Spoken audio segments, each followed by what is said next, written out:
કેમ છો દોસ્તો? મજામાં? 2026ના ઓસ્કાર એવોર્ડ ડિક્લેર થઈ ચૂક્યા છે. તો બની શકે કે કરંટમાં આ ટોપિકમાંથી પ્રશ્નો આવી શકે. તો ચાલો આ ઓસ્કાર એવોર્ડ જે 98મી આવૃત્તિ હતી એના વિશે વાત કરીએ અને સાથે ભારત અને ગુજરાતનું કનેક્શન જોઈએ કે ગુજરાતમાં પણ કોઈ મૂવી બની છે જે ઓસ્કાર માટે નોમિનેટ થઈ હતી. તો એ કઈ મૂવી છે? જો તમને ખબર હોય તો કોમેન્ટ બોક્સમાં તમે લખી શકો છો. એટલે ઓસ્કાર એનો ઇતિહાસ અને ભારતની સિદ્ધિઓ સાથે વાત કરવી છે દોસ્તો. તો સાહેબ આ ઓસ્કાર એવોર્ડ છે ને એ વિશ્વની શ્રેષ્ઠ ફીચર્સ ફિલ્મ, શ્રેષ્ઠ ફિલ્મ એની ડિઝાઇન, એને ડિરેક્ટર, શ્રેષ્ઠ હીરો હિરોઈન, સ્ક્રિપ્ટ રાઇટિંગ આ ક્ષેત્રમાં એને શ્રેષ્ઠ પ્રદર્શનને પ્રોત્સાહિત કરવા માટે આપવામાં આવે છે, જેની શરૂઆત 1929માં કરવામાં આવી હતી અને ફેબ્રુઆરી મહિનામાં સામાન્ય રીતે આ એવોર્ડ ડિક્લેર કરવામાં આવ્યો છે. સંસ્થા છે AM પાસ, નામ આખું છે academy of motion pictures arts and science. આ સંસ્થા દ્વારા ઓસ્કાર એવોર્ડ આપવામાં આવે છે. સબ પહેલી વખતે આ સંસ્થા છે ને કોડેક થિયેટર, જેનું હવે નામ બદલાઈ ગયું છે, હવે એ બોલાય છે ડોબલી થિયેટર, જે હોલિવૂડમાં છે યુએસએની અંદર. તો એ થિયેટરની અંદર સૌથી પહેલા 251 લોકો બેઠા હતા. $5ની ટિકિટ રાખવામાં આવી હતી અને એની વચ્ચે આપવામાં આવ્યું હતું. સાહેબ ઓસ્કાર એ લોકોનું લોકશાહી નામ છે. એકચ્યુઅલી સાચું નામ એનું નથી. ઓસ્કારનું સાચું નામ છે એકેડમી એવોર્ડ ઓફ મેરિટ, એટલે એકેડમી એવોર્ડ ઓફ મેરિટના નામે ઓળખાય છે.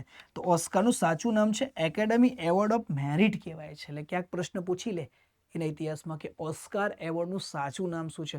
ઓસ્કારનું ફૂલ ફોર્મ, એટલે આપણે તો ઓસ્કારનું ફૂલ ફોર્મ શોધવા બેસી જઈએ. એકેડમી એવોર્ડ ઓફ મેરિટ, તમે શ્રેષ્ઠ સાબિત થશો. સાહેબ આ એવોર્ડ ડિસિઝન માટે 10,000 મેમ્બરો છે. એ 10,000 મેમ્બરો હીરો હિરોઈનને વોટ, ડિરેક્ટરને વોટ આપે છે. આ 10,000 લોકોના વોટના બેઝ ઉપર નોમિનેશન ઉપર ફાઇનલાઇઝ થાય છે. એટલે બેસ્ટ પારદર્શિતા અને સાહેબ કોઈને અન્યાય ના થઈને પૂરેપૂરું ધ્યાન રાખવામાં આવ્યું છે. કારણ કે 2020નો આઈ થિંક સમય હતો ત્યારે આના ઉપર આક્ષેપ લાગ્યા હતા જાતીય ભેદભાવના, રંગ આધારિત વોટ આપવાના. અને એના પછી પહેલી વખત એવું બન્યું છે કે સાઉથ કોરિયાની નોન ઇંગ્લિશ ફિલ્મ એવોર્ડ જીતી જાય છે. બહુ સારી વસ્તુ છે. તો ચાલો આ ઓસ્કાર વિશે વાત કરીએ. તો સાહેબ ઓસ્કાર છે તો ઓસ્કારમાં થોડું Oscar hall of the frame વિશે વાત કરીએ કે એવી કેટલીક ફિલ્મ કે જે સૌથી વધારે એવોર્ડ જીતી ચૂકી હોય. સાહેબ વોલ્ટ ડિસ્ની, સાહેબ વોલ્ટ ડિસ્ની સૌથી વધુ એવોર્ડ જીતી છે 26. 22 એવોર્ડ એને એકેડમી એવોર્ડ ઓફ મેરિટ અને 4 ઓનરરી એવોર્ડ, એમ થઈને ટોટલ 26 એવોર્ડ વોલ્ટ ડિસ્નીના નામે રજીસ્ટર છે. એકી સાથે સૌથી વધારે એવોર્ડ કોઈ ઓસ્કારમાં મેળવ્યા હોય તો 11 જીતેલા છે એક જ વર્ષમાં. એક બેનહુર 1959માં આવેલી આ ફિલ્મને 11 એવોર્ડ મળ્યા હતા. દુનિયાને રડાવી નાખનારી ફિલ્મ ટાઇટેનિક 1997માં જ્યારે રિલીઝ થઈ, જ્યારે ટાઇટેનિક ઇંગ્લેન્ડના લંડનથી નીકળીને અમેરિકાના ન્યુયોર્કમાં જવા માટે એટલાન્ટિક ઓશન્સમાંથી પસાર થતું હતું અને એક આઇસબર્ગના ટકરાવાના કારણે પાણીમાં ડૂબી ગયું અને એની જે સ્ટોરી ઇંગ્લેન્ડમાં બેસીને એકમાત્ર બચેલી મહિલાએ જે કીધી હતી ને બેઝ બનાવીને ફિલ્મ બનાવી, જેને પુષ્કળ દુનિયામાં રૂપિયા પણ કમાયા, બરોબર, અને એવોર્ડ પણ જીતી. ચલો દોસ્તો તમે કોમેન્ટ બોક્સમાં જણાવો એ ટાઇટેનિકના હીરોનું નામ શું હતું. બહુ એવોર્ડ જીત્યા છે એને ઓસ્કાર. એ ટાઇટેનિકના હીરોનું નામ છે. ઘણી વખતે મજાકમાં હું લેક્ચરમાં કહેતો હોય છું કે સાહેબ આપણા ગુજરાતમાં પણ એક આવી ઘટના બની હતી. ભુજની એક જાન માંડવી બંદરથી બેસીને મુંબઈ જવા નીકળી હતી અને અરબ સાગરમાં ડૂબી હતી. જેના ઉપર ગુણવંત આચાર્યની કવિતા છે, હાજી કા સમતારી વીજળી રે મદ દરિયે વેરણ થઈ. એ વીજળી નામની ટાઇટેનિક આપણી હતી, બરોબર. તો એ પણ યાદ રાખી શકાય. સાહેબ એના પછી 2003માં એક મૂવી આવે છે Lord of the Ring. Lord of the Ring આ મૂવી છે. તો ભાઈ એ movie Lord of the Ring of ફાયરનો એક પાર્ટ છે. એ 2003માં 11 એવોર્ડ જીત્યા છે. એટલે પરીક્ષામાં પૂછાય સૌથી વધારે ઓસ્કર મેળવનાર ફિલ્મોના નામ, Ben Hur, Titanic, the Lord of the Ring. સૌથી વધારે વ્યક્તિગત એવોર્ડ જીતનાર વોલ્ટ ડિસ્ની 26 એવોર્ડ જીત્યા છે.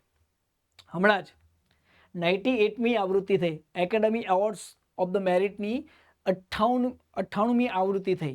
અને કઈ જગ્યાએ આયોજન થયું? તો લોસ એન્જલસ, અમેરિકાનું સિટી છે લોસ એન્જલસ, અને લોસ એન્જલસમાં જે ડોબલી થિયેટર છે એની અંદર આ આયોજન કરવામાં આવ્યું.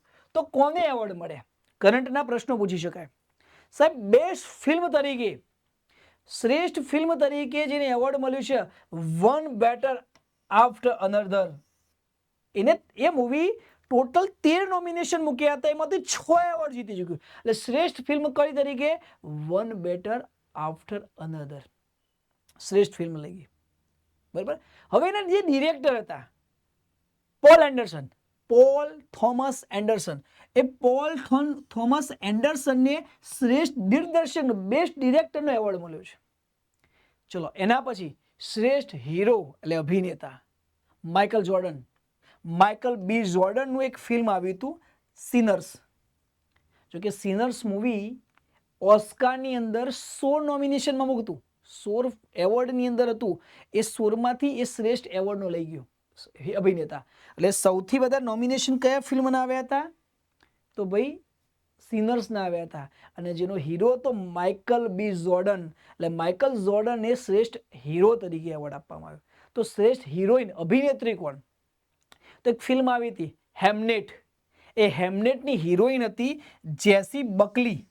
આમ થોડું નામક બીજું જેસી બકલી, તો જેસી બકલીને હેમનેટ મૂવીમાં હતી, જેને શ્રેષ્ઠ અભિનેત્રી તરીકેનો એવોર્ડ આપ્યો હિરોઈનનો. હવે શ્રેષ્ઠ feature film, best feature film તરીકે સેન્ટિમેન્ટલ વેલ્યુ ને આપવામાં આવ્યું છે. સેન્ટિમેન્ટલ વેલ્યુ ને આ પૂછી શકાય. અને સૌથી બેસ્ટ વિઝ્યુઅલ ઇફેક્ટ, અત્યારે હાલ તો વીએફએક્સ ઉપર જ પિક્ચરો ચાલે છે, એટલે જેનું વીએફએક્સ મજબૂત હોય, વિઝ્યુઅલ સારું હોય, તો એક મૂવી આવ્યું હતું અવતાર. સાહેબ, એ અવતાર મૂવીનો જે ભાગ હતો ફાયર એન્ડ એશ, એ ફાયર એન્ડ એશને શ્રેષ્ઠ વિઝ્યુઅલ ફિલ્મ તરીકે એવોર્ડ આપવામાં આવ્યો. તો ભાઈ આ કરંટના પ્રશ્નો છે. અબ હમારા ઇન્ડિયા કનેક્શન. સાહેબ, ગાંધી નામનું મૂવી જ્યારે 1983 પહેલા આવ્યું ને, તો એ ગાંધી મૂવી છે ને, એ રિચર્ડ એટનબરો દ્વારા ડિરેક્ટ કરવામાં આવ્યું હતું. આ રિચર્ડ એટનબરો દ્વારા જે ગાંધી નામનું મૂવી તૈયાર કરવામાં આવ્યું હતું, એ ગાંધીમાં જે કોસ્ચ્યુમ તૈયાર કર્યા હતા ને, એ ભાનુ અથૈયા હતા. અને ભાનુ અથૈયાને એક કોસ્ચ્યુમ ડિઝાઇન માટે ઓસ્કાર એવોર્ડ મળ્યો છે. અને ઓસ્કાર એવોર્ડ મેળવનાર પ્રથમ મહિલા બન્યા. ભાનુ અથૈયાને 1983માં આ એવોર્ડ આપવામાં આવ્યો. બીજું સત્યજીત રે એક બેંગોલી ડિરેક્ટર છે. સાહેબ, બહુ જોરદાર ફિલ્મો આપી છે, અને lifetime achievement Oscar award એને મળ્યો છે. બેંગોલી ફિલ્મને પ્રોત્સાહન આપવા માટે સત્યજીત રેને 1992માં Oscar academy award of the merit lifetime achievement award આપવામાં આવ્યો. સાથે મજાની વસ્તુ એ છે, ભારતનું સૌથી મોટું સન્માન 1992માં ભારત રત્ન પણ સત્યજીત રેને આપવામાં આવ્યું છે. સત્યજીત રેની ફિલ્મો જીપીએસસી મેન્સમાં પૂછી લીધી હતી. સત્યજીત રેનું ભારતીય સિનેમામાં આપેલું યોગદાન લખો. ઓસ્કાર એવોર્ડ વિનર છે. 1992 પછી સીધી ગાડી આવે છે 2009 સ્લમ ડોગ ટુ મિલેનિયર.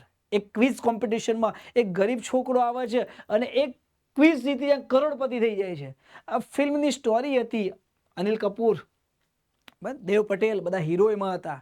અને સાહેબ, આ ફિલ્મની અંદર જે સોંગ જય હો આજા આજા સિન્ની મારી જાને કે, આખું તો નહીં આવડતું ભાઈ, પણ સાહેબ AR રહેમાનનું જે ઓરિજિનલ સોંગ છે ને, એ શ્રેષ્ઠ ઓરિજિનલ સોંગ અને પ્રખ્યાત ગીત જય હો, અને એના મ્યુઝિક કેટેગરીની અંદર ઓસ્કાર મળ્યો છે. સાહેબ, AR રહેમાનની સાથે એક બીજા પણ હતા ગુલઝાર. આ ગુલઝાર ઓરિજિનલ જે સોંગ હતું, એના જે લિરિક્સ લખ્યા હતા ને, એના માટે જય હો ને બીજો એવોર્ડ મળ્યો છે ગુલઝારને.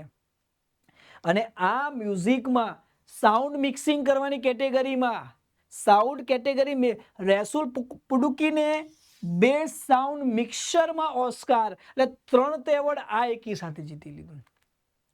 પછી વાત આવે છે 2023માં SS રાજામૌલીની મૂવી RRR.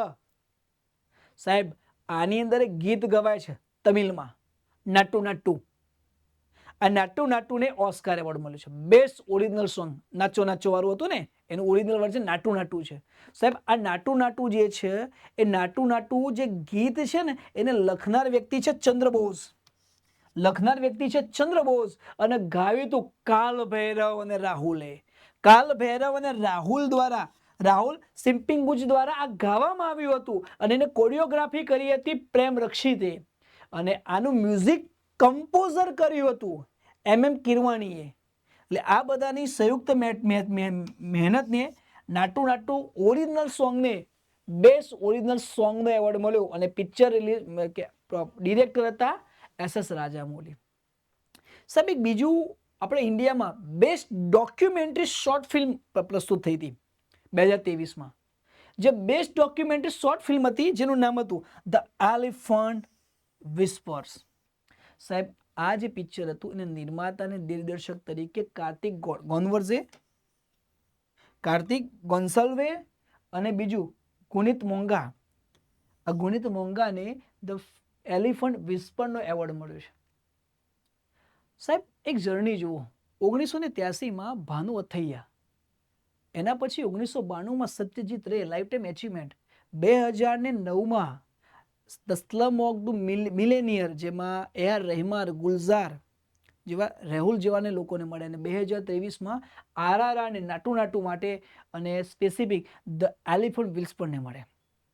સાહેબ અહીંયા હું તમને 2012ની એક ઘટના બતાવવા જઈ રહ્યો છું. 2012નો સમય હતો મારા વાલા અને 2012માં એક ગુજરાતી મૂવી આવે છે 2012. પિક્ચરનું નામ છે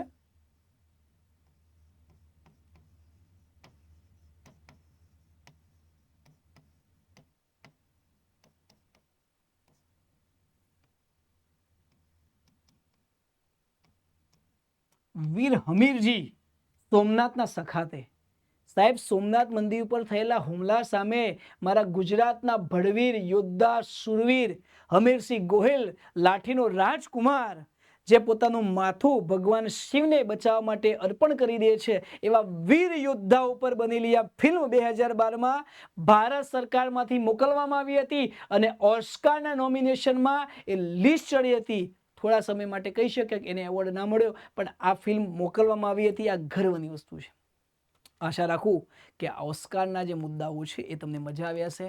આવા જ વિડીયો જોવા માટે ક્વિક GS બાય બાલા સરકાર યુટ્યુબ ચેનલ અને ઇન્સ્ટાગ્રામની ID બાલા સરકાર નિક પટેલને ફોલો કરવાનું ના ભૂલતા.